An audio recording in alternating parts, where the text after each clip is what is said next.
Muito bem, meus amigos, retomando aqui então o nosso estudo do nosso livro Sexo e Destino, de André Luiz, psicografia do Chico e Valdo Vieira. Nós estamos na segunda parte, capítulo número 7.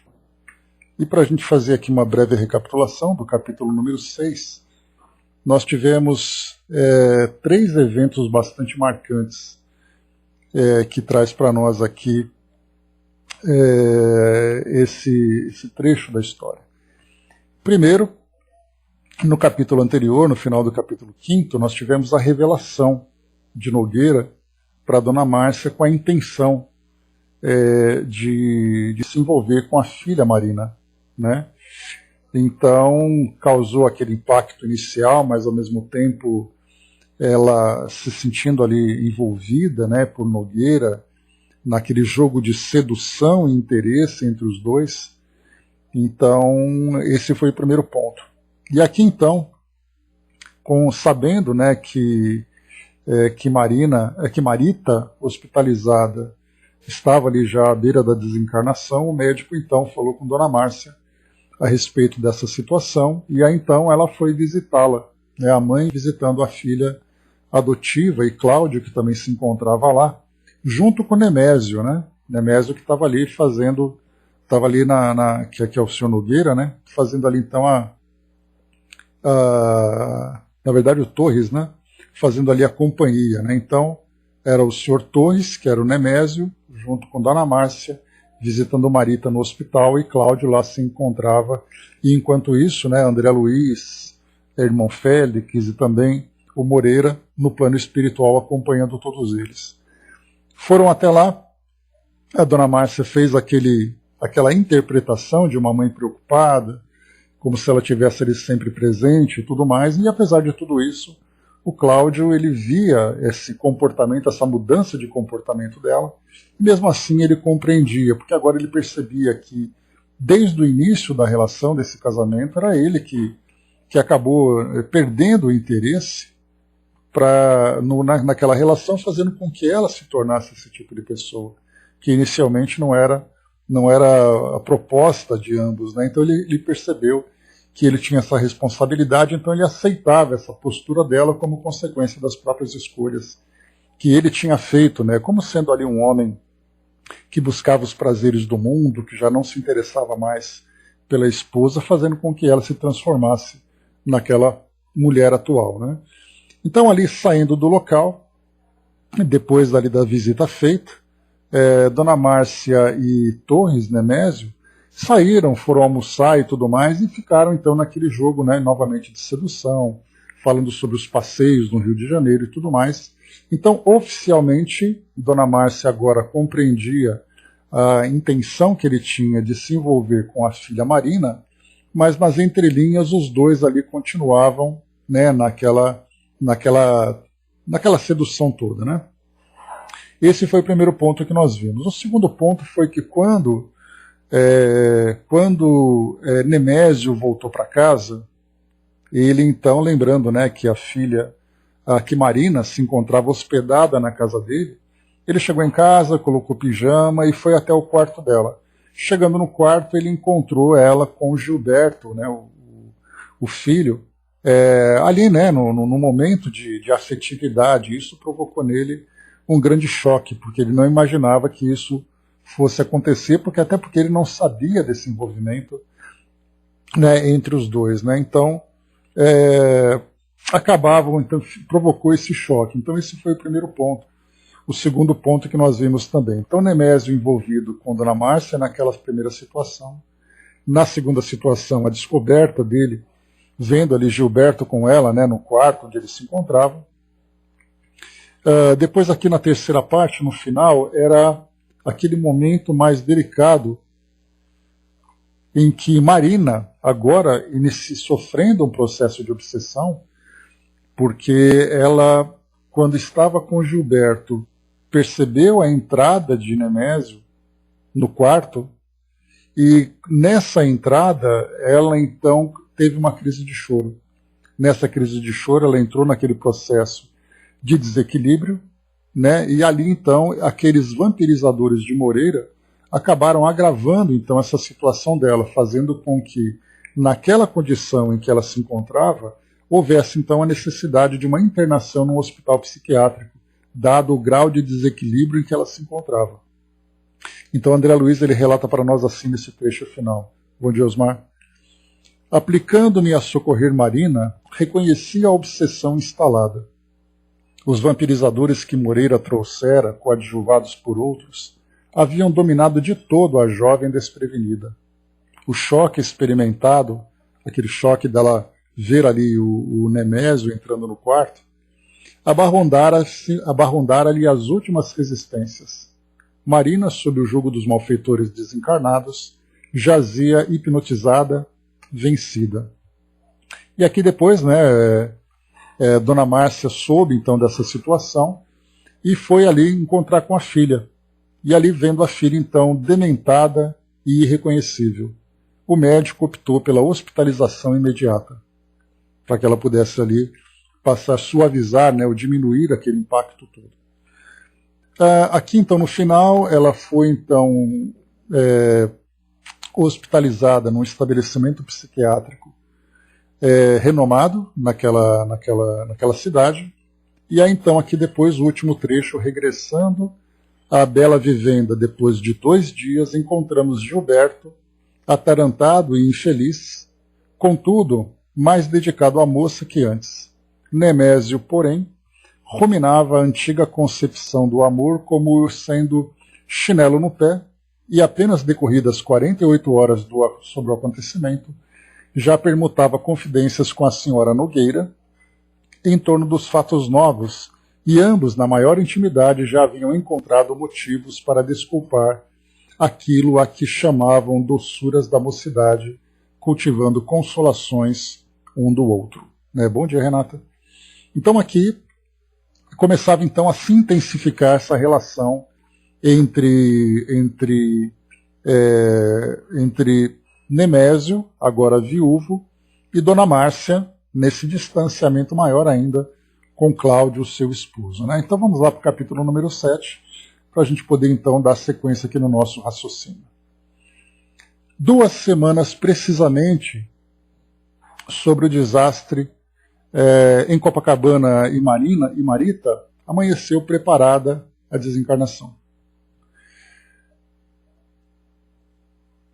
De novo aqui, 2 semanas precisamente sobre o desastre em Copacabana, e Marita amanheceu preparada à desencarnação. Moreira inspirava piedade, então o obsessor percebia ali que nessa aproximação da desencarnação ele sofria muito por isso, porque agora Marita era para ele ali a referência dessa relação fluídica de que ele se alimentava. Aqueles dias abençoados de ensinamento e dor lhe haviam alterado a vida íntima. Percebendo que a menina entrara nos derradeiros lances da decadência orgânica, chorava consternado. Então também aqui um ponto importante, desde o início, quando então Marita sofreu o acidente, ele se tornou ali aquele guardião 24 horas por dia, percebendo a importância que ele tinha na sustentação fluídica dela. Porque cada vez que ele se afastava, então, como foi o caso quando ele foi atrás de Marina, lá na Casa dos Torres, durante aquele momento em que Dona Beatriz estava desencarnando, Marita entrou num processo bastante angustioso, com todas as dores, com o organismo deixando de ter ali a mesma vitalidade e tudo mais. E quando ele se aproximava e começava então a fazer aquela transfusão fluídica com ela voltava a ter um conforto. Então ele se percebeu, embora se visse ali na condição de um perseguidor, de um espírito ainda numa condição inferior, ele percebia que ele era importante naquele processo. E o irmão Félix, com muita sabedoria, e o elogiava, mostrava para ele o valor daquela participação, e percebendo então o trabalho que ele realizava, o resultado do seu trabalho, formação interior. Então nada como trabalho edificante para transformar alguém, por pior que ele seja, nós vemos muito isso até na nossa própria sociedade, quando alguém tem a oportunidade de se sentir útil e é reconhecido por isso, vendo ali o resultado valioso do trabalho que desempenha, ele começa realmente a questionar se vale a pena seguir aquele caminho do egoísmo aquele caminho de autodestruição, muitas vezes, para esse caminho mais nobre. Por isso, então, que a laborterapia sempre tem um resultado bastante nobre. Então ele começava a sentir o efeito dessa separação, né, desse momento em que ela desencarnaria. Marita desligava-se a pouco e pouco de toda a relação com o mundo corpóreo. Nem mesmo o calor daquele amigo generoso que a sustentava, qual se lhe ofertasse um pulmão suplementar, a interessava mais. Conquanto imóvel, sentia-se agora lúcida, profundamente lúcida. Os olhos quedavam quase apagados. No entanto, o apoio magnético incessante lhe descerrava a luz da visão espiritual. Aqui já é interessante que a gente começa a perceber o momento da desencarnação, o estado consciencial do espírito, o apoio fluídico nesse processo, né? Então a gente vai fazendo ali um paralelo com aquilo que o irmão Jacó, no livro Voltei, trouxe para nós ali naquele momento, né? Isso mostrava. A gente faz uma comparação naturalmente da diferença, né, entre o grau de esclarecimento entre os dois espíritos, entre Frederico Figner e Marita, nesse caso, né? Então a gente vai ver ali que ele tinha ali todo um preparo, todo um entendimento, um conhecimento. Ela, por sua vez, embora fosse ali uma jovem de bom coração, digamos assim, era uma jovem ainda impulsiva, ingênua, atormentada, né, pelos eventos que provocaram esse desequilíbrio nela. Então ela estava, por um lado, tendo ali, né, o seu estado evolutivo, mas ao mesmo tempo, mentalmente ainda, nessa lucidez, sofrendo essa perturbação das lembranças, das emoções que acabaram depois a atingindo. Nos últimos 2 dias, atingira avançada renovação. Assinalava com absoluta clareza as palestras frequentes que Cláudio mantinha com médicos e enfermeiros, gravava as preces e os comentários de Agostinho e Salomão na hora da prece. Então o apoio desses 2 amigos, que eram espíritas, né, na prece, no passe e tudo mais, trazia para ela esse grande efeito, né? Então a gente percebe que essa mudança dela, esse esclarecimento, se dava exatamente no momento da desencarnação. Então, enquanto, né, do nosso ponto de vista material, a desencarnação nada mais é do que um interruptor que liga e desliga, né, que acaba desligando, e o espírito simplesmente se desvincula do corpo, da perspectiva espiritual a gente vê que é um processo, né, que ele traz ali profundos efeitos sobre o desencarnando, né? Efeitos positivos, efeitos negativos, vai depender exatamente da experiência de cada um, porque como a gente já conversou no estudo sobre desencarnação e reencarnação, são 2 processos absolutamente subjetivos, ou seja, nenhuma desencarnação e nenhuma encarnação pode ser igual de um indivíduo para o outro, porque cada um traz a sua bagagem, traz a sua necessidade, traz a sua vivência, e isso vai repercutir diretamente nesses 2 momentos tão impactantes. Então o espírito que reencarna, ele traz consigo toda a sua programação reencarnatória, seu estágio evolutivo, seu estágio consciencial, fazendo com que uma reencarnação seja tranquila para ele durante aquele período de gestação, ou seja para ele um verdadeiro tormento, quando ele já começa a prever as dificuldades que vai enfrentar. Por outro lado, na desencarnação é a mesma coisa, né? Tal vida, tal morte, e aí então cada um vai também levando seus valores, suas crenças, as suas realizações, o seu estado consciencial, e nesse momento então em que a consciência começa a se expandir, o espírito então vai coletar o resultado de tudo aquilo que ele angariou durante a sua trajetória terrena. Então 2 momentos muito especiais em que cada um vivencia o seu próprio momento. Aqui no caso Marita, então, vemos ali uma série de elementos, né, positivos e negativos que vão se somando. Positivos no sentido dela começar então a ter essa consciência e compreender esse momento que ela está vivenciando, e negativo pelas últimas experiências que ela vivenciou nas semanas que se passaram, nas 2 semanas que se passaram. Vamos lá.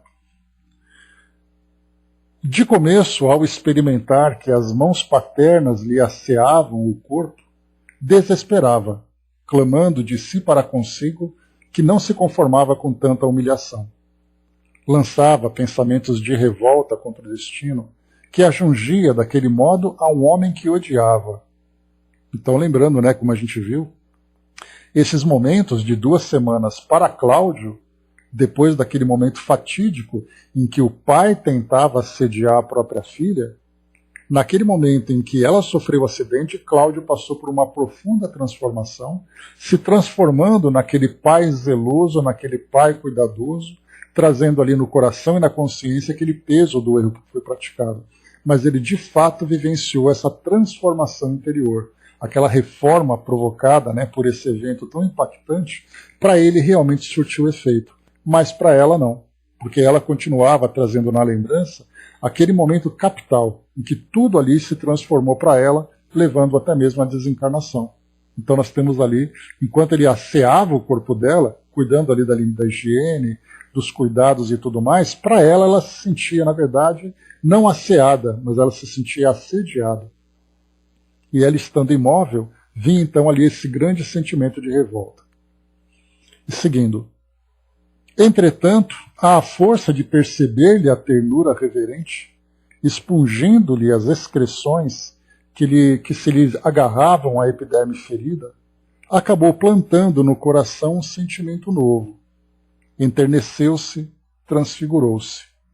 Ouvia-o falar em Deus e às vezes identificava-lhe os dedos a lhe roçarem a fronte, ao mesmo tempo que entremeava afagos e orações.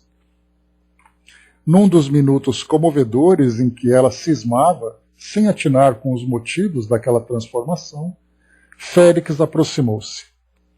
Acariciou-lhe paternalmente os cabelos em desalinho e disse, na convicção de quem centralizava todas as energias, a fim de sugerir-lhe com êxito a atitude aconselhável.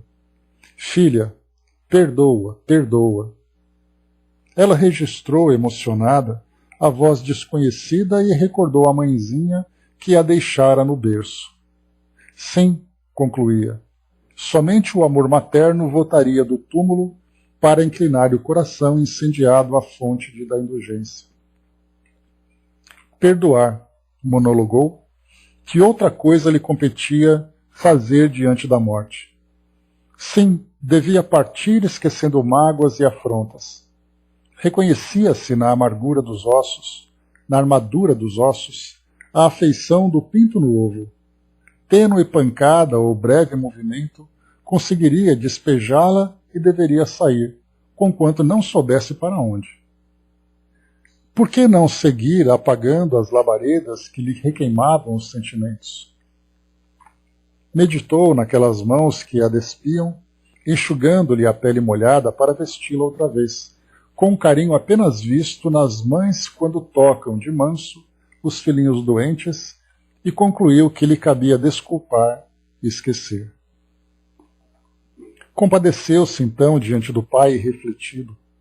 Perdoar-lhe, sim. Pensou nisso, com o júbilo de quem achara uma bênção. Ele agora a respeitava, limpava, orava.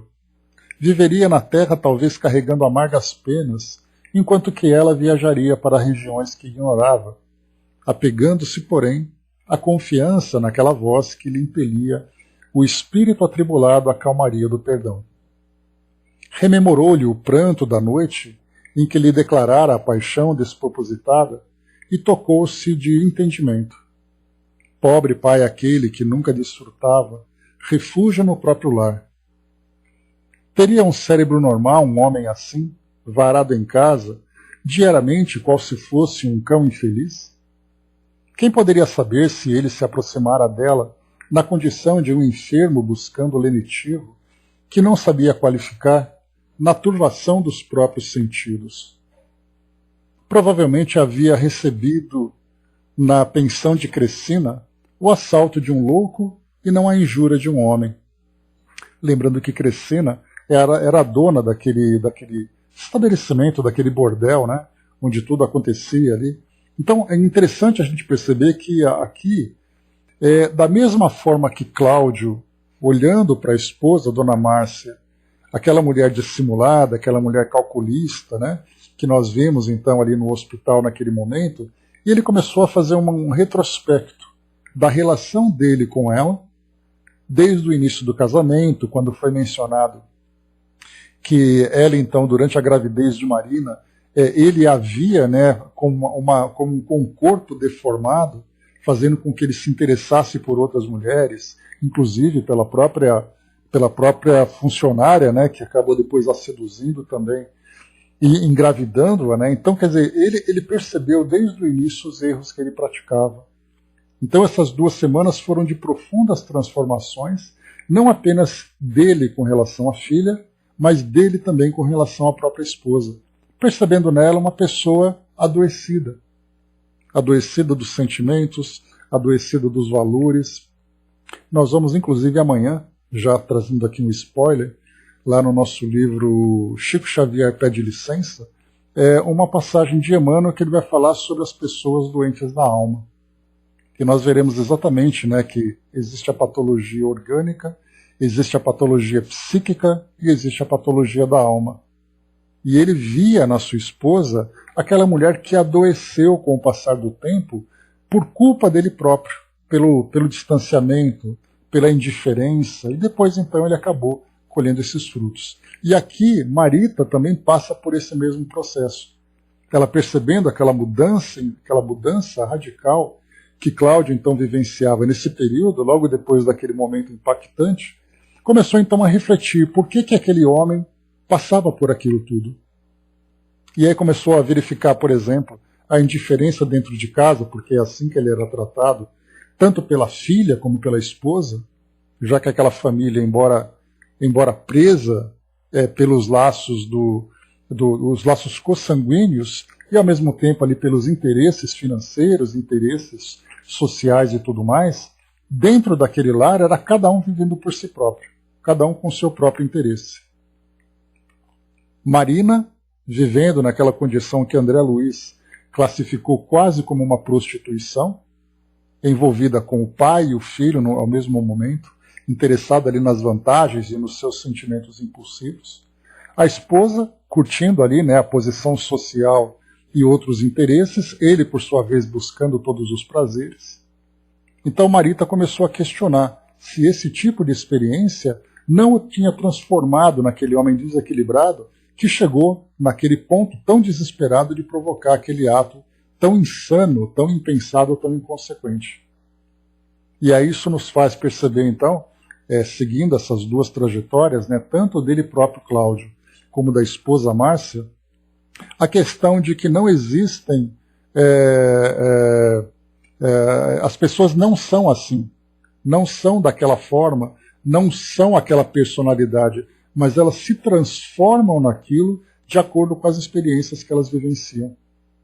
Até mesmo hoje a gente se questiona, né, uma pessoa que de repente vara pela vida do crime, como nós vemos hoje, né, uma pessoa que traz uma dependência química, uma pessoa que comete um crime grave, né, que tem determinados tipos de comportamento, que tipo de influência, além, claro, né, do próprio elemento pessoal, da sua personalidade, das suas tendências e tudo mais, mas das influências do meio onde ela se encontra. De que forma que essas influências acabaram induzindo-a para esse tipo de caminho? Será que se aquela criança não tivesse, durante a sua infância, durante a juventude, aquela criança, aquele jovem, não tivesse tido um outro tipo de educação, um outro tipo de ambiente, será que ela não seguiria por um outro caminho? Então, esses questionamentos eram o que Marita estava observando. Viu, claro, né, reconheceu o erro que o pai praticou, mas ela, ao mesmo tempo, também ficou se questionando sobre o caminho que fez com que ele chegasse nessa condição. E continua aqui para nós, então. Por isso foi colocado aqui, né, provavelmente havia recebido na pensão de Crescina o assalto de um louco e não a injúria de um homem. Então essa loucura foi exatamente ali nesse resultado que nós vimos anteriormente, quando ela coloca assim: teria um cérebro normal um homem assim, varado em casa diariamente, qual se fosse um cão infeliz? Quem poderia saber se ele se aproximará dela na condição de um enfermo buscando lenitivo, que não sabia qualificar, na turvação dos próprios sentidos? Ou seja, né, aquele tipo de carência, embora uma carência adoecida, poderia ter sido fruto dessa indiferença, desse distanciamento, dessa frieza com que ele era tratado. Por isso a gente vai perceber, né, que O caminho que o indivíduo percorre faz com que ele se transforme naquele homem mais endurecido, naquele homem mais dócil, naquele homem mais interessado, mais indiferente, ou seja, todos nós somos uma transformação do caminho que nós percorremos. Bom dia, Sandra. Por que não justificar o pai que se dementara? Restituiu-lhe na memória os gestos de brandura e de amor nos brincos da infância. Cláudio lhe fora o único amigo. Se chorava em pequenina, recolhia-se-lhe ao colo, buscando o regaço de mãe que não tivera. Aqui a gente só para lembrar, né, que Marina era sua irmã, mas era uma irmã ali que, até aquela revelação de que ela era uma filha adotiva, né, de que ela era filha adotiva, era bons momentos de carinho, e ela reconhecia aqui então que somente o pai era ali o seu grande amigo, era o seu grande protetor. Então percebia que como era no passado e como se transfigurasse de mãe que não tivera. Demorou-se a revê-lo nas telas da imaginação, transportando-a nos braços para que se distraísse, admirando os bichos do jardim zoológico. Degustava de novo mentalmente os sorvetes que ele adquiria, prazeroso nas tardes de verão. Recordava. Não, bradava-lhe a consciência. O pai não era perverso, era bom.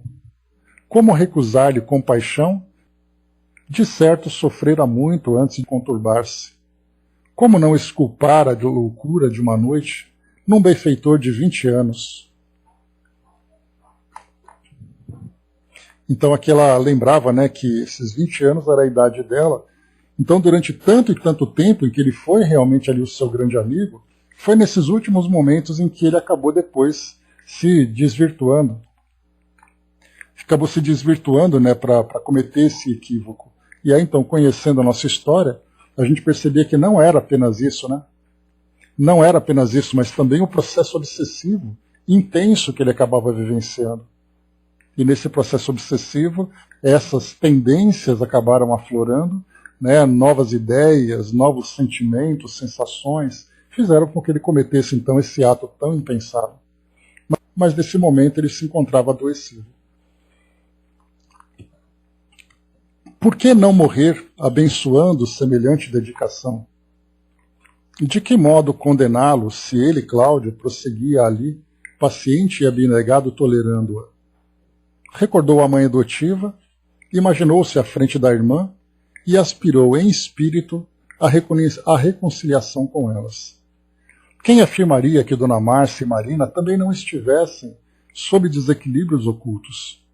Quem diria com certeza que não fossem doentes? Naquele instante em que se harmonizava com Cláudio, queria igualmente conciliar-se com ambas.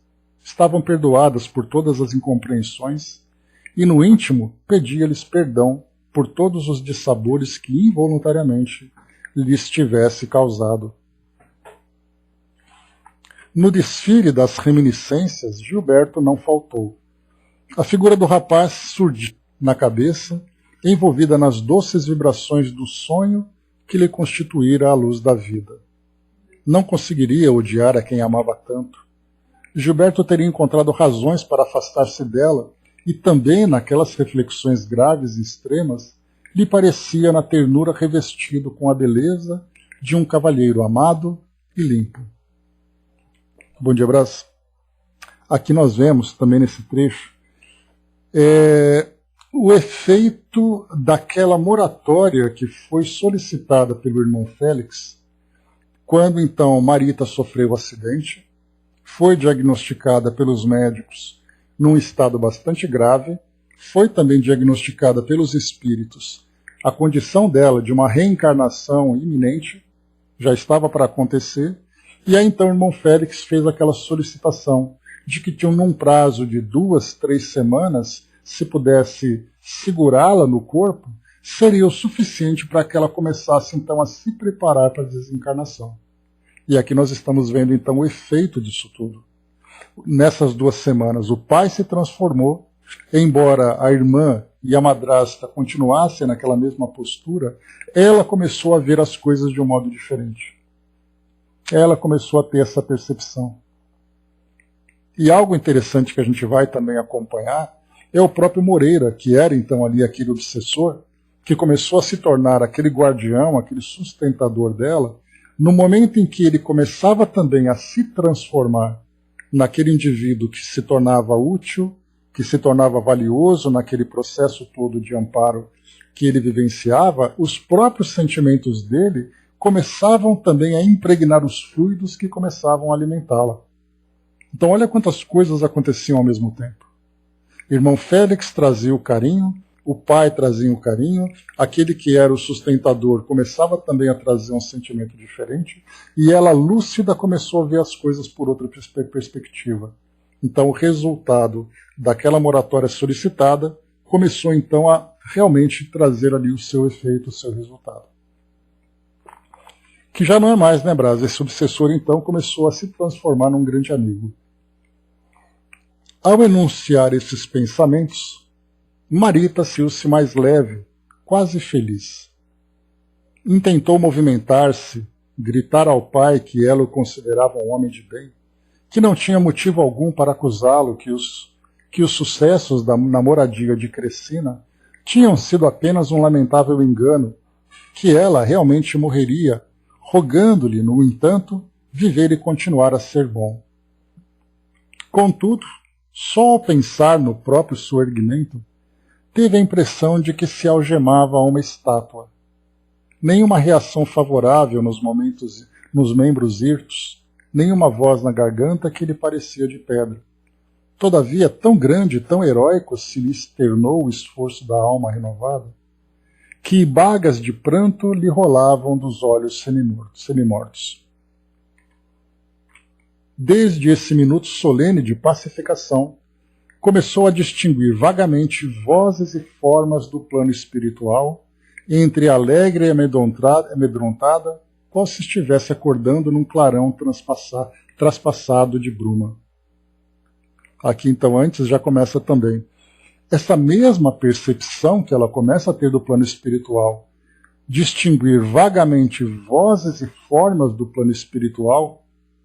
Nesse caso aqui, né, a presença daqueles amigos que estavam próximos a ela, isso traz também ali o resultado dos sentimentos que ela trazia agora, que ela alimentava nessa mudança que ela própria vivenciou. Porque, ao contrário, ela continuaria ainda vinculada no mesmo grau vibracional, no mesmo nível vibracional em que ela se encontrava, percebendo apenas, trazendo aquele sentimento de ódio, apenas aqueles espíritos que estavam na mesma faixa que ela. Mas no momento em que ela começa a se transformar, a percepção dela que também começa a se elevar. E a gente viu isso também no livro Voltei, quando o irmão Jacó começa a se desligar do corpo e ele começa, nessa mesma ideia, acordando num clarão traspassado de bruma. Aquele clarão, então, que começa a atravessar aquela neblina, fazendo com que as coisas comecem a se tornar mais claras. Então foi essa percepção que ela teve, e isso certamente foi o resultado dessa mudança interior que ela vivenciou. Basta a gente lembrar o próprio André Luiz, né, que ele só começou a ter essa percepção desses espíritos mais próximos depois de muito tempo de transformação. Fitando-lhe o semblante orvalhado de lágrimas, Nogueira, reanimado, chamou o médico. Aquilo não seria o indício de reação, de melhora? O facultativo meneou a cabeça circunspecto e pediu mais tempo de observação, a fim de pronunciar-se, concluindo, no entanto, de si para consigo que a menina se achava em condição pré-agônica, transtornada, delirante. Clareado o dia que amanheceu, a noite da desencarnação, o clínico prestimoso convidou Cláudio a entendimento e comunicou-lhe, por fim, que a moça não mais viveria muitas horas. Para a ciência tunava que ele, pai afetuoso e crente, orasse segundo a fé que alimentava no coração, buscando forças. Nogueira baixou os olhos e agradeceu humilde. Telefonou para Agostinho e Salomão, participando-lhes o aviso. Os amigos vieram à noitinha. Rogou orassem por ele, queria ser digno da fé que aceitara, pela primeira vez pediu um passe em favor de si mesmo. Baixou os olhos e espalmou as mãos para recebê-lo, imitando o gesto de uma criança infeliz suplicando uma esmola. O velho farmacêutico e o negociante consolaram-no. Não seria justo reter a menina padecente num corpo qual aquele, deprimido e irrecuperável. No entanto, ao se despedirem, achavam-se ambos engasgados de emoção. Cláudio, mais desolado que nunca, às 9 horas solicitou licença para trancar-se. Queria estar só com a filha, dizer-lhe adeus. Ninguém recusou aquele favor suplicado com humildade. Isolado à frente dela, Nogueira demorou-se a meditar. Recompunha o pretérito na memória, imaginando as estradas percorridas por ruínas das quais se havia afastado para sempre. Entretanto, ao fixar a agonizante, pelo amor purificado que lhe passara a dedicar, simbolizava na existência junto dela o futuro de que se via distante. Entre o passado que lhe inspirava repugnância e o porvir na comunhão espiritual com a filha querida, sentia-se esmagado, sozinho. E de fato aqui, se a gente acompanhar um pouco da história que ele vai relatando, a gente vê que as únicas pessoas com quem ele tinha ali algum tipo de amparo eram exatamente ali os dois estranhos, o farmacêutico, o senhor Salomão, e o senhor Agostinho, que era o negociante. Simplesmente por acaso também, porque o Salomão foi até lá como amigo de Marita, mas nem conhecia Cláudio. Então a gente vê que ele não tinha família, não tinha amigos, todas as relações dele eram relações de interesse nas buscas de prazer que ele sempre vivenciava. Aqueles eram os mais íntimos, mais sinceros que ele tinha naquele momento.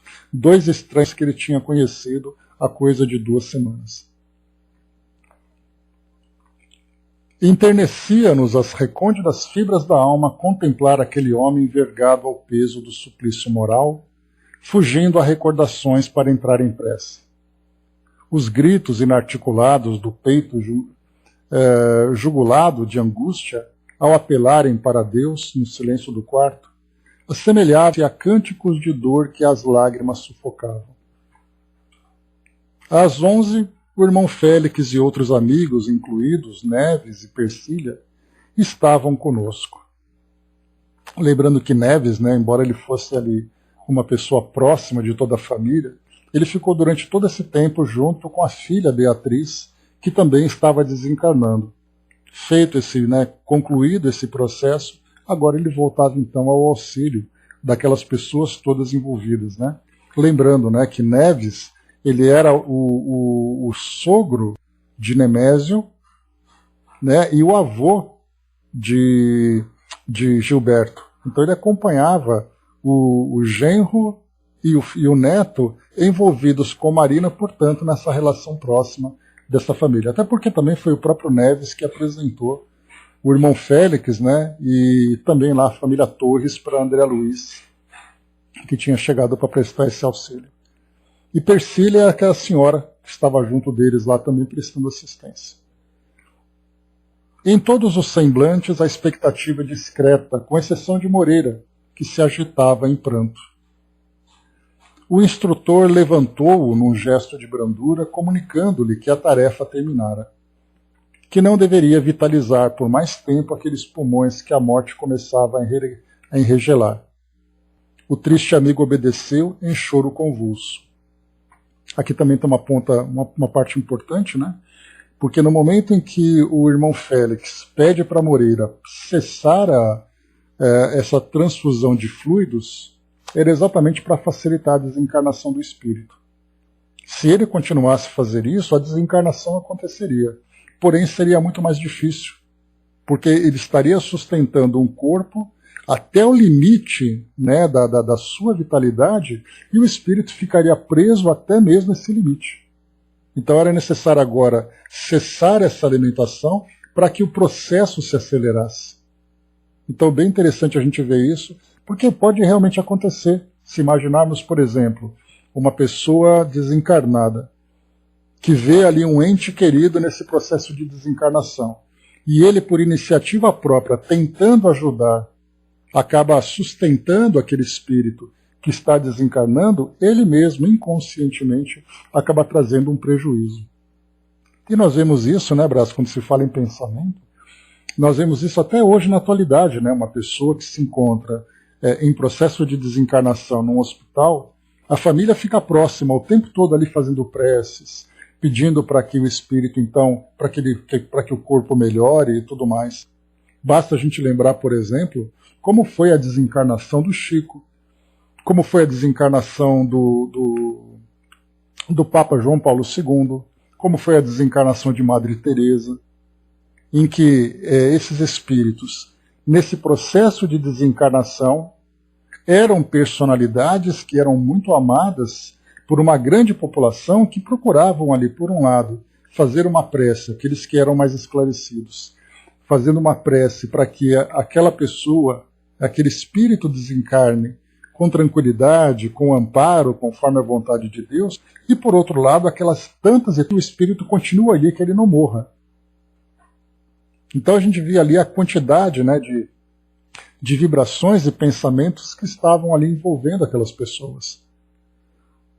Então tudo isso vai fazendo com que as equipes espirituais tenham ali um trabalho dobrado, né, que primeiro auxiliar o espírito que precisa desencarnar, e segundo, protegê-lo dessas vibrações, porque por melhores que elas sejam, elas estão ali naquele momento prejudicando o trabalho. Então isso mostra exatamente isso, né? Por isso então, foi colocado aqui por irmão Félix que Moreira não deveria vitalizar por mais tempo aqueles pulmões que a morte começava a enregelar. O triste amigo obedeceu em choro convulso. Vimos isso, né? Então, como vemos isso, né? Como esse processo tem ali um momento certo de acontecer, né? Para poder ajudar no momento certo, chega uma hora em que há necessidade realmente de interromper. André colocou, é muito difícil conversar com a família num momento como esse, tentando fazê-los entender que a pessoa precisa descansar, né? A dor, o choro e o apego dificultam muito. E aquilo que a gente conversou outro dia também, né, André, sobre o momento da morte, né, a melhora da morte que a gente estava comentando, que traz exatamente esse impacto nas pessoas. Claro que isso não é apenas ali uma questão de opinião pessoal que cada um de nós tem a esse respeito, mas olhando esse processo, nós vemos ali uma certa lógica, em que uma pessoa bastante adoecida, de repente ela tem uma melhora súbita, a família dá aquela relaxada, né? Eu comentei com vocês de experiências pessoais que eu tive, né, durante o meu trabalho na área de saúde, e aí então você via ali as pessoas melhorando, a família muito tranquila, ligando um para o outro, olha, ele melhorou, eu conversei com ele hoje e tal, vamos para casa trocar de roupa, fica tranquilo que está tudo bem, e de repente 24 horas depois a pessoa desencarna. Então isso vê, né, a sustentação que a família oferece para essas pessoas que estão desencarnando, mas é uma sustentação que, mais uma vez, embora muito bem intencionada, ela se torna, na verdade, um prejuízo para o trabalho que está acontecendo. Mas como que a gente vai lidar com tudo isso de acordo com o nosso entendimento atual?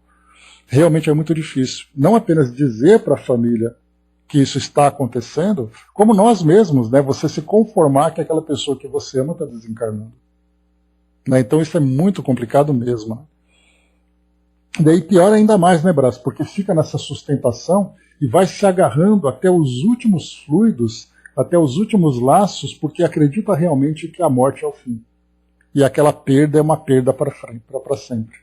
É algo realmente bastante doloroso. Né? Então, para nós lidarmos com a desencarnação, é realmente algo ainda bastante complicado.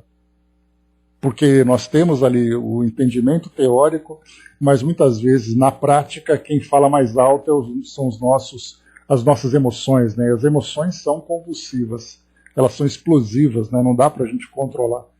Então a razão diz uma coisa, as emoções dizem outra. E é realmente bastante difícil. Eu tenho, inclusive, deixa eu ver se eu consigo abrir para vocês aqui, eu separei um artigo, que eu preciso ler depois, que fala sobre isso, né? O Brás coloca enquanto eu abro meu programa aqui. Enquanto o espírito não desliga da última célula do corpo, a morte não se processou. De fato, assim, né? Somente ali o rompimento dos últimos laços, né? Pois é, Didima, né? São os nossos apegos, né? São apegos inconscientes, né? São apegos não intencionais, mas são os laços de afetos que vão se os laços de afeto que vão se formando para todos nós, né? Bom, enquanto carrega aqui meu programa, depois eu só vou ler para vocês o título, depois eu preciso ler e compartilhar com vocês também. Mas muito bem, vamos lá, né? Interessante esse trecho aqui, porque abre para nós aqui uma visão bem interessante do que é o poder dessa sustentação fluídica, da influência que nós exercemos nesse momento da desencarnação, sobre aquele que vai, então, se libertando do corpo físico, né? Então, como as energias...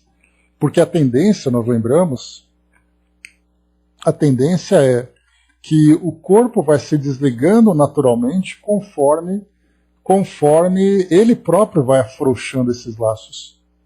Nós já vimos aqui no próprio André Luiz também trazendo, né, num dos livros que nós estudamos, um espírito que estava desencarnando, mas a vontade dele de continuar vivo no mundo físico era tão intensa que a equipe espiritual precisou, porque o corpo dele estava entrando em colapso, né? Toda a vitalidade, o metabolismo, tudo aquilo estava acabando. Então o corpo dele estava de fato morrendo, mas ele continuava preso àquele corpo porque ele queria voltar à vida. E aí então André Luiz relata para nós que a equipe espiritual acabou aplicando passes nele para que ele adormecesse e facilitasse a desencarnação. Então o próprio espírito também cria essa resistência.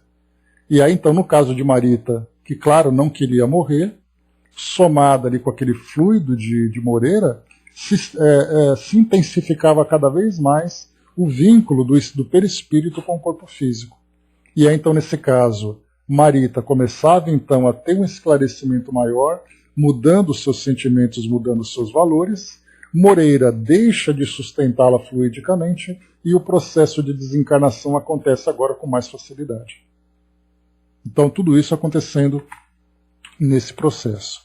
Deixa eu pegar para vocês aqui rapidinho, só para ler o título do artigo. Espera só um instante, que eu tenho aquele separado. O título é... Deixa eu pegar aqui. O fenômeno comovente... Ah, tá aqui, ó. Nossa, está bastante tempo aqui esse artigo. O título é Melhora da Morte. Por que alguns pacientes graves melhoram um pouco antes de morrer? É um artigo do mês de junho que eu salvei aqui da BBC. E aqui, deixa eu ver. Tá aqui, ó. Só vou ler um trechinho para vocês verem que interessante. A gaúcha Alita Porto Reis passou a criar seus 8 irmãos e irmãs após perderem muito cedo a mãe. Décadas depois, por não conseguir engravidar, decidiu adotar uma garotinha, Ana Lúcia. E ao longo desses anos sustentou a todos com o dinheiro que obtinha ao cozinhar pratos alemães e lavar e costurar roupas. Mas por volta dos 80 anos ela começou a perder a independência e a precisar de ajuda por causa da doença do Alzheimer. Com o tempo não conseguia mais comer, tomar banho e se vestir sozinha. Quase não reconhecia mais ninguém. Só que em seus últimos dias de vida, Alita teve uma melhora repentina. Do nada começou a conversar com minha mãe. Lembrava de tudo, conta a neta Samantha. Minha avó sempre teve uma personalidade muito forte, mas ela foi esquecendo quem era, perdendo a sua essência. E nos últimos dias ela voltou. Aí depois aqui o relato vai trazendo para nós, né, que aqui, quer ver, ó? Aquele retorno teve também um significado especial para a filha Ana Lúcia. Ela acabou consolando minha mãe com muito carinho, disse que tudo ia ficar bem no dia 31. Minha mãe chorava muito, dizia que não queria perdê-la. Ela acabou falecendo exatamente no dia 31 de agosto de 2011. De certa forma, tudo isso ajudou muito a minha mãe, porque ela pôde matar a saudade da mãe dela para sentar e conversar com ela mais uma vez e se despedir. Aí depois aqui no trechinho. Todo mundo que atua em hospital tem uma história dessas, diz Frederico Fernandes, médico do Hospital das Clínicas, da Universidade de São Paulo e presidente da Sociedade Paulista de Pneumologia e Tisiologia. Algo parecido pode ser dito de asilos. No Reino Unido, uma pessoa em 2008, com profissionais dessas instituições, apontou que 7 a cada 10 presenciam casos de pacientes com demência ou confusão mental que melhoram pouco antes de morrer. E aí depois, então, aqui o artigo segue, depois eu posso postar para vocês lá, para a gente poder fazer essa análise, né? Então é bem interessante ver que isso são fatos observados pela medicina. A Angelina colocou: hoje em hospitais onde os médicos pedem autorização da família para iniciar assistência de paliação, né?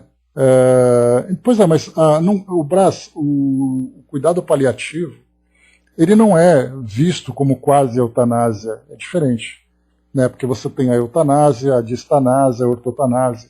Então são 3 processos diferentes. O cuidado paliativo é você dar conforto para o paciente, né? E quando você fala na distanásia, aí sim você está deixando de dar o medicamento do paciente para deixar que a natureza haja. Aí sim você deixa de prestar assistência para ele.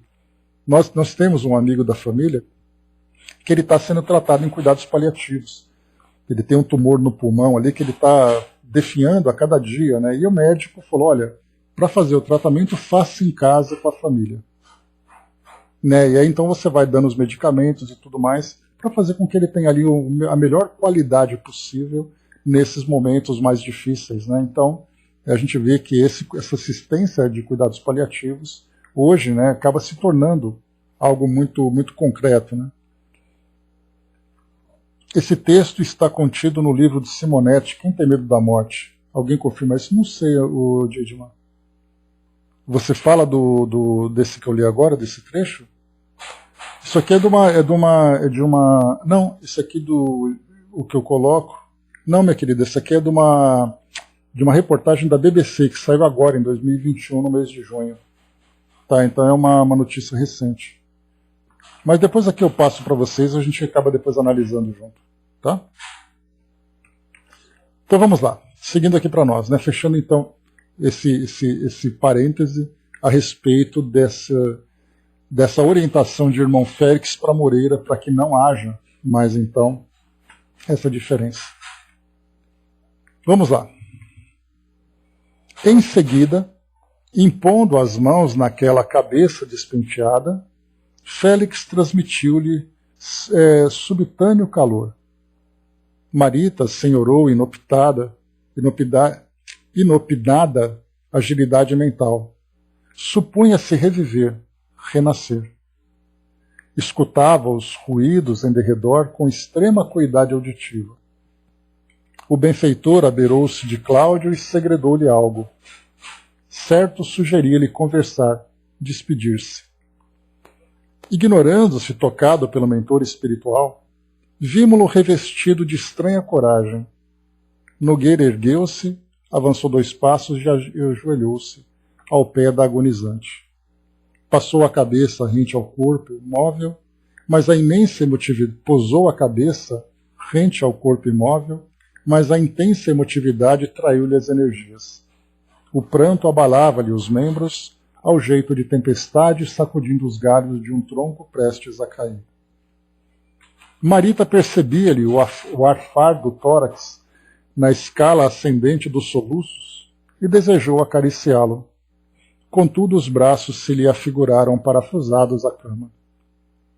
Amparado nas forças magnéticas de Félix, que passou a apoiá-lo inteiramente, Cláudio cobrou ânimo, recolheu o exemplar de O Evangelho segundo o Espiritismo, que deixara na cadeira próxima, e falou com a voz trêmula.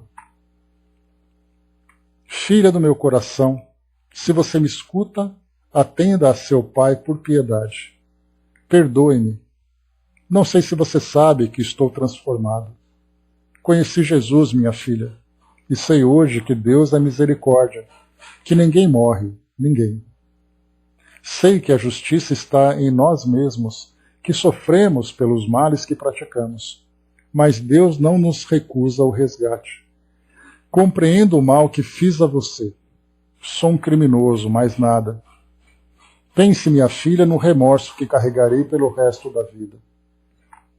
Você sabe que vou agora caminhar sem ninguém, aguentando a solidão que mereço. Onde você estiver, compadeça-se de seu pai. Compadeça-se de seu pai. Confie em Jesus e nos bons espíritos. Eles sabem que você não se suicidou. Sabem que sou um assassino. Ah, minha filha, pense nessa palavra tão triste. Assassino. Auxilie-me a lavar essa mancha da consciência. Rogue por mim aos enviados do Cristo, para que eu tenha força de fazer o que devo fazer. Cláudio fez ligeira pausa ao ver o rosto da filha, ao ver que o rosto da filha se cobria de lágrimas, e ansiando reconhecê-la devolvida à própria consciência, para que lhe assinalasse a renovação, guardou a íntima certeza de que ela o escutava em plena lucidez, bendizendo-lhe os votos de melhoria. Aflito e expectante na convicção de que estava sendo ouvido e entendido, continuou. Apesar de tudo, filha querida, não fique triste com minha súplica.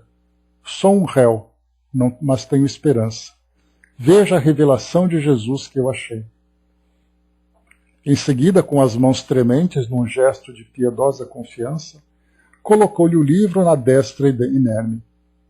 A filha, desperta, registrou a presença do volume sobre os dedos inteiriçados e respondeu com um pranto mais vivo, mais copioso. Nogueira, encorajado por aquela manifestação de inteligência, levantou a voz e rogou-lhe escutasse o que tinha a dizer. Declarando saber-se diante de amigos espirituais que lhe testemunhariam a sinceridade e certo de que empenhava a própria alma nas afirmações que se dispunha a formular, abriu-se à filha. Confessou ali diante dela todas as faltas de que se acusava. Relatou-lhe o drama de Aracélia, né? Aracélia, a mãe de Marita, que desencarnou após o parto, né? Relatou-lhe o drama de Aracélia, asseverou que sinceramente ignorava, fosse ela a filha dele, o que apenas viera a saber por informação de Márcia, porquanto leviano e inconsequente, qual fora, na mocidade, admitia erroneamente que Aracélia desempenhara o papel de companheira para vários homens. Participou-lhe que a esposa o chamara à realidade na noite horrível em casa de Crescina. Descreveu como se abatera, atormentado pelo arrependimento, desde que a vira prostrada, implorava-lhe perdão por havê-la induzido ao suicídio. Comunicou-lhe haver lido e aprendido muito sobre reencarnação, desde o primeiro dia de hospital, e asseverou-se persuadido de que ambos se achavam ligados através de múltiplas existências. Disse que a paixão alimentada por ele teria sido fruto da invigilância e da crueldade que ainda trazia no coração. Acrescentava, porém, ali, ante os padecimentos dela, que lhe constituíam sentença de dor inapelável, que prometia regenerar-se, por mais áspero o reajuste. Fim da longa exposição, que Marita assinalou, compungidamente, frase por frase, Nogueira retirou o livro da mão pequenina e descarnada, rematando em choro convulsivo. Tenho orado e tenho recebido a misericórdia de Deus para mim, malfeitor. Mas se a bondade infinita me pode favorecer ainda com nova esmola, abençoe-me, filha querida, dê-me um sinal de benevolência antes de partir. Se você está ouvindo, o réu que sou, acompanhe-me nesse desejo. Ore também. Rogue a Deus forças. Mova um dedo só para que eu saiba que você perdoou seu pai. Não me deixe na incerteza agora que vou recomeçar o destino, entregue às consequências de minhas próprias faltas. Registrando os soluços paternos que lhe revolviam a alma, a jovem associou-se-lhes aos votos, desejou ansiosamente, veementemente satisfazer-lhe o pedido. Perdão, perdão, a palavra ressoava-lhe no espírito, à maneira de cântico que descesse do céu ecoando nas paredes em torno. Perdão. Aquelas 6 letras enfileiradas em forma de sons pareceram-lhe música da eternidade que estivesse sendo executada no firmamento, em trompas de estrelas cujos brandos acentos lhe aliviavam o coração. A pobre menina concentrou todas as energias num pensamento de confiança e de gratidão a Deus e rogou mentalmente: perdão, Senhor, perdão para meu pai, perdão para mim, perdão para todos os que erraram, perdão para todos os que caíram. Aguçaram-se-lhe as percepções e sentiu-se como que banhada de alegria inefável. Contemplou Cláudio distintamente agora, fitou Moreira em lágrimas e, alongando a atenção mais serenamente em derredor do leito, viu-nos a todos. Félix, em silêncio, endereçou-lhe eflúvios magnéticos a determinada área cerebral e Cláudio, atônito, viu a destra inerme levantar-se. Agoniado e reconhecido, tomou avidamente aqueles pequenos dedos frios e quis dizer obrigado, meu Deus, tentando debalde movimentar a garganta, que os soluços embargavam. Contudo, em lugar da palavra dele, foi a voz de Félix que se ergueu de nosso lado, rebatando-nos em prece.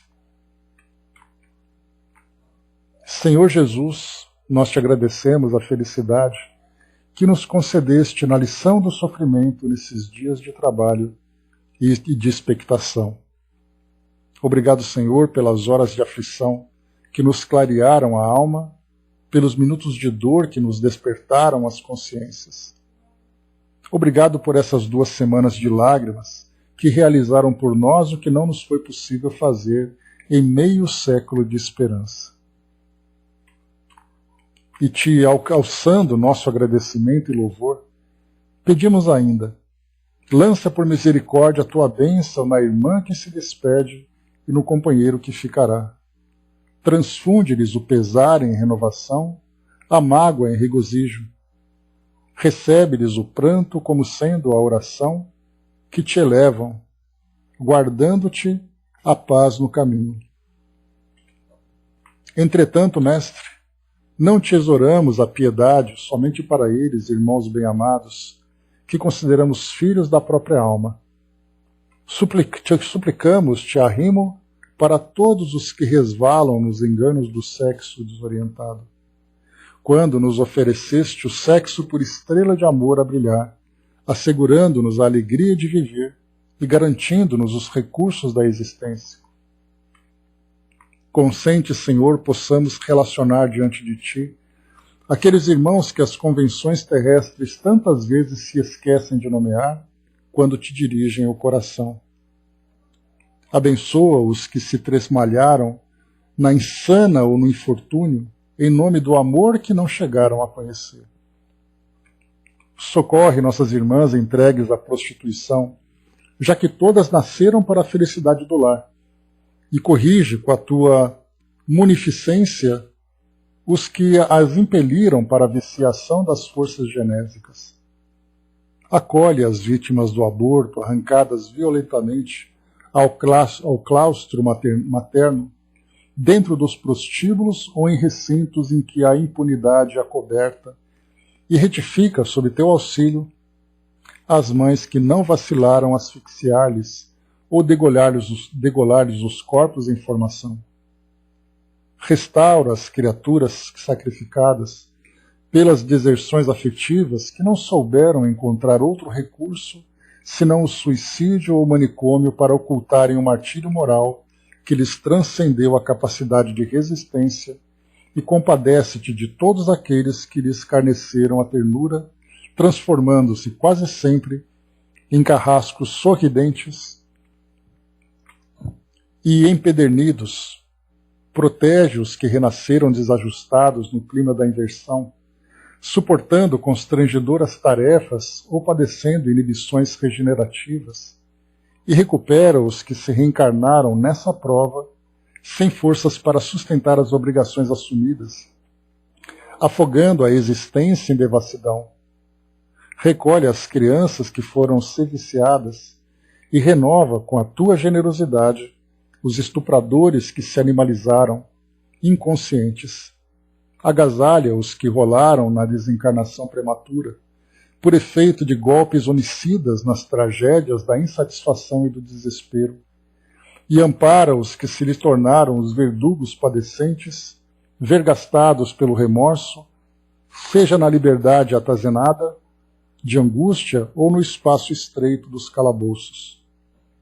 Mestre, digna-te reconduzir ao caminho justo os homens e as mulheres, nossos irmãos, que, dominados pela obsessão ou traídos pela própria fraqueza, não conseguiram manter os compromissos de fidelidade ao tálamo doméstico.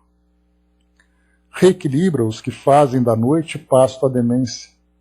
Conforta os que exibem mutilações e moléstias, resultantes dos excessos ou dos erros passionais que praticaram nesta ou em outras existências. Reabilita a cabeça desvairada dos que exploram o filão das trevas no lenocínio. Regenera o pensamento insensato dos que abusam da mocidade,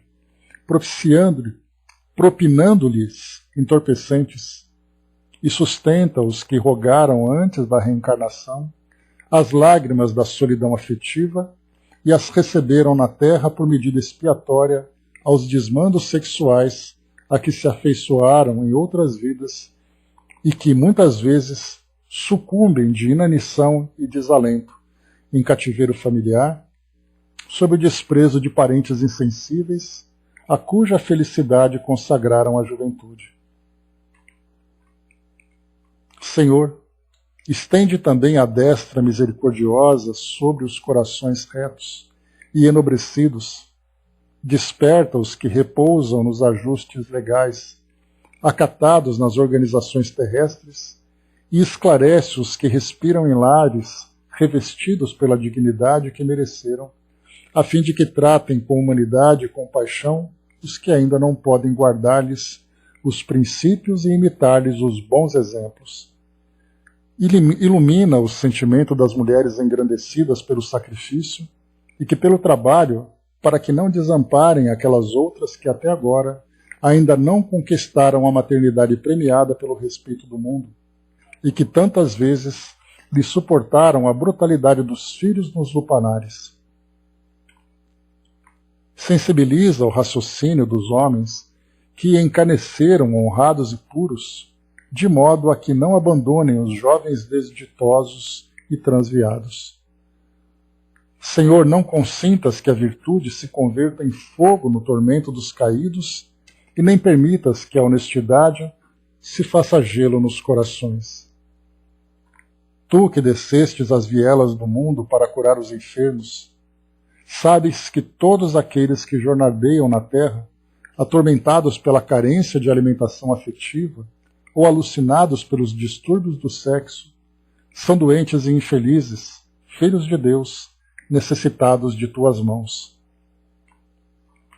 Inspira-nos em nossas relações uns com os outros e clareia-nos o entendimento para que saibamos ser agradecidos à tua bondade para sempre. Quando Félix emudeceu, o compartimento demorava-se invadido pelo clarão que se lhe exteriorizava do peito. Contudo, não éramos somente nós, os comandados dele, que trazíamos ali o espírito subjugado por intensa emoção. Todas as entidades desencarnadas em serviço no estabelecimento, mesmo as que se vinculavam a outros cultos religiosos, se perfilavam à frente do acanhado recinto, discretas e atenciosas. Espíritos ignorantes e vampirizadores em trânsito nos sítios adjacentes acorreram para junto de nós, atraídos pelos jorros de luz solar que o aposento irradiava em todas as direções, e muitos deles, a curta distância, baixavam a fronte emocionados e reverentes. Aquele quarto da venerável instituição socorrista, em plena noite, na Rua do Resende, assemelhava-se a fulgurante coração de alvenaria constelado de amor. Cláudio nada ouvia, mas empolgado pelas vibrações balsâmicas do ambiente, chorava de manso percebendo a mão gélida que lhe colara a vez dele, afrouxando a pressão do adeus. Agoniado, fitou o semblante da filha e notou que o pavor da morte nele esboçava o derradeiro sorriso. Levantou-se e cerrou cuidadosamente aquelas pálpebras fatigadas, orvalhando-as de lágrimas. No entanto, renteando com ele, Moreira não continha os soluços. Telmo, que era um dos enfermeiros, aplicava passes anestesiantes à jovem, e um médico espiritual que se nos incorporara ao trabalho da equipe cortou os últimos ligamentos que ali retinham a alma cativa ao corpo inerme. Quando viu Marita liberta e agasalhada nos braços de Félix, figurando-se a uma criança cansada e adormecida, Moreira, na aflição e na humildade dos que se olvidam integralmente para destacarem os que mais amam, indagou desolado: Irmão Félix, que farei doravante, inútil como sou? Moreira, respondeu o instrutor abençoado. Moreira, respondeu o instrutor, abençoando-o com o olhar. Somos uma família só. Muito em breve terás o necessário, de modo a retomar o convívio de Marita, que pede agora paz e refazimento. Mas antes, somos nós os companheiros que te pedem auxílio. Marina sofre, precisamos libertá-la. Contamos contigo como quem tudo espera de um amigo, de um irmão. O assessor de Cláudio, ansiando patentear correta submissão, pôs-se genuflexo e deixou pender a fonte, confundido ao reconhecer que o orientador lhe rogava sanar uma brecha que ele, Moreira, havia agravado, e prometeu em pranto atender à obrigação que se lhe indicava. Tudo o que anelava agora, acentuou, era aprender, auxiliar, dedicar-se ao bem, trabalhar. Só um pouquinho, só para eu ver quanto falta aqui para a gente finalizar. Acabando já. Vamos lá. Felizes da terra, quando passardes ao pé dos leitos de quantos atravessam prolongada agonia, afastai do pensamento a ideia de lhes acelerares a morte. Aqui agora nós temos um trecho que nós vamos ler, que agora é muito mais uma orientação, saindo um pouco da história, Então aqui a gente vai ver um esclarecimento importante. Então, mais uma vez, diz assim: Felizes da terra, quando passardes ao pé dos leitos de quantos atravessam prolongada agonia, afastai do pensamento a ideia de lhes acelerardes a morte. Ladeando esses corpos amarrotados e por trás dessas bocas mudas, benfeitores do plano espiritual articulam providências, executam encargos nobilitantes, pronunciam orações e estendem braços amigos. Ignorais por agora o valor de alguns minutos de reconsideração para o viajor que aspira a examinar os caminhos percorridos antes do regresso ao aconchego do lar. Se não vos sentis capacitados a oferecer-lhes uma frase de consolação ou o socorro de uma prece, afastai-vos e deixai-os em paz. As lágrimas que derramam são pérolas de esperança com que as luzes de outras auroras lhes rociam a face. Esses gemidos que se arrastam do peito aos lábios, semelhando soluços encarcerados no coração, quase sempre traduzem cânticos de alegria à frente da imortalidade que lhes fulgura do além. Companheiros do mundo que ainda trazeis a visão limitada aos arcabouços da carne, por amor aos vossos sentimentos mais caros, dai consolo e silêncio, simpatia e veneração aos que se abeiram do túmulo. Eles não são as múmias torturadas que os vossos olhos contemplam, destinadas à lousa que a poeira carcome. São filhos do céu, preparando o retorno à pátria, prestes a transpor o rio da verdade, e cujas margens um dia também vos chegareis. Bacana essa orientação, que vem para nós aqui nesse parêntese que se abriu, falando exatamente sobre a importância da nossa postura diante do momento da desencarnação. Se nós não podemos ajudar, nos distanciemos, mas que tenhamos, né, essa consciência de que a aparência daquele corpo endurecido e imóvel não representa toda a atividade e todo o amparo que acontece no plano espiritual. E que se nós mantivermos essa confiança, certamente nós estaremos auxiliando significativamente em todo esse processo de libertação daquele ente querido. Ao entardecer, Agostinho e Salomão acompanharam Cláudio e os despojos da filha até o caju. Cerimônia simples que a prece consagrou. De volta, Nogueira, acabrunhado, despediu-se dos amigos na Cinelândia e tomou o táxi para o Flamengo. Alcançou o prédio, subiu e, sequioso de companhia, abriu a porta. Vasculhou peça por peça e sentiu frio no corpo e na alma. No apartamento deserto não havia ninguém. Então aqui fechamos esse capítulo número 7. O que eu quero com vocês no nosso próximo encontro é reler essa prece. Porque enquanto nós vimos aqui irmão Félix, né, fazendo aqui todas as rogativas em benefício de todos aqueles, né, que precisam desse amparo, especialmente aqueles ligados às experiências da sexualidade, tem aqui várias passagens interessantes de todos os grupos a quem ele se dirigiu, ou sobre quem ele se dirigiu, que vale a pena a gente fazer depois uma recapitulação. Tá? Então, no nosso próximo encontro, a gente faz então aqui uma análise dessa prece, porque é apenas uma prece, né, que foi feita aqui naquele momento, mas que para nós aqui é um roteiro de grandes e valiosos ensinamentos.